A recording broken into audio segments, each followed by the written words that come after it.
नमस्कार, मैं दौलत शर्मा और आप देखना शुरू कर चुके हैं SPN9 न्यूज। WFI के पूर्व अध्यक्ष और वर्तमान भाजपा सांसद और पहलवानों के बीच जो है रस्साकसी और लगातार बढ़ती जा रही है, क्योंकि 15 जून का जो अल्टीमेटम है वो खत्म हो चुका है और जो है तारीख बढ़ती जा रही है। और जो जस्टिस डिलीवर करने की बात की गई थी कि 15 जून तक पहलवानों को जस्टिस मिल जाएगा, वो जस्टिस अभी तक मिलता हुआ नजर नहीं आ रहा, जिसके तहत पहलवान जो है अब अपना आंदोलन और भी उग्र करेंगे। और ये आंदोलन इस बार जंतर मंतर नहीं, ऐसी अटकलें लगाई जा रही हैं कि इस बार रामलीला मैदान में होगा। और रामलीला मैदान जो है काफी ऐतिहासिक जो रहा है, भारत की राजनीति के लिए रहा है, लेकिन इस बार पहलवान और जनता और किसान नेता आपको रामलीला मैदान में दिखेंगे। लेकिन इस बीच जो है बड़ा बयान बृजभूषण शरण सिंह का सामने आया, जो सीधा सीधा एक मुस्लिम विरोधी बयान यहाँ पर दिखाई देता है। उन्होंने गोंडा में एक भाजपा की अल्पसंख्यक मोर्चा की एक मीटिंग उन्होंने ली थी, एक बड़ा कार्यक्रम हुआ था जिसमें उन्होंने खुले मन से कहा कि जो भी सभी मुसलमान हैं वो उनके पूर्वज जो है हिंदू थे। और लगातार भाजपा के नेताओं से ऐसे बयानबाजी सुनने को मिल रही है, जहां पे एक तरफ पॉस्को एक्ट में बड़ी राहत जब बृजभूषण को मिली है, तो फिर तुरंत राहत मिलते ही जो उनके बोल हैं वो यहाँ बिगड़ते हुए नजर आ रहे हैं। और जिसके बाद लगातार विपक्ष उनके ऊपर पलटवार कर रहा है। आपको बता दें, जब पहलवान धरने पर बैठे थे तो तब भी जो है उनके बोल बिगड़ते हुए दिखे थे।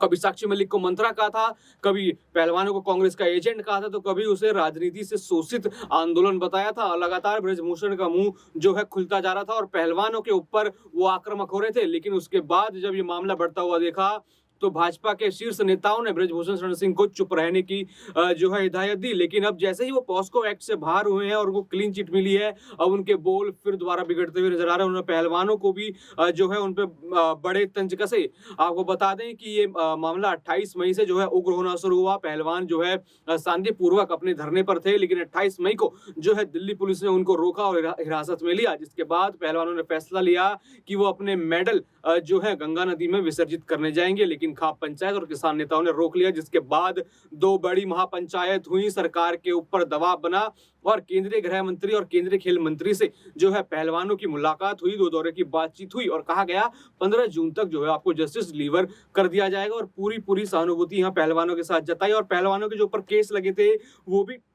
वापस लेने की बात की गई। लेकिन जो पहलवानों की सबसे पहली मांग थी, जो घिनौने आरोप बृजभूषण शरण सिंह के ऊपर लगे हैं, उसमें उनकी सबसे पहली मांग थी कि बृजभूषण शरण सिंह की गिरफ्तारी हो। लेकिन ये अल्टीमेटम भी खत्म हो गया, 2 दौरों की बातचीत भी खत्म हो गई, लेकिन यहाँ पर बृजभूषण शरण सिंह की गिरफ्तारी होती हुई अभी तक नजर नहीं आई है। जिसके बाद किसान नेता और खाप पंचायत और साथ ही साथ पहलवान जो पूरे मोर्चे पर डटे हुए हैं वो और भी गुस्से में आ गए हैं और इस बार कड़ी चेतावनी सरकार को दे दी है कि अगर आपने अपने नेता को नहीं संभाला, उनके बिगड़े बोलों को नहीं संभाला, तो फिर दोबारा एक बड़ा उग्र आंदोलन होगा। आपको बता दें, जब 15 जून तक ये आंदोलन स्थगित किया गया था तो पहलवानों ने साफ साफ कहा था ये आंदोलन स्थगित हुआ है, लेकिन हमने हार नहीं मानी है। 15 जून के बाद अगर हमें इंसाफ नहीं मिलता है या बृजभूषण सिंह की गिरफ्तारी नहीं होती है तो फिर से आप देखेंगे कि पहलवान जो है जंतर मंतर पर बैठे हुए नजर आएंगे और फिर से धरना देंगे। तो आप सोच सकते हैं कि कितनी शर्म की बात है कि इतना बड़ा सिस्टम होने के बाद भी जहां सरकार बड़े बड़े दावे करती है, विश्व गुरु बनाने की बात करती है, लेकिन यहाँ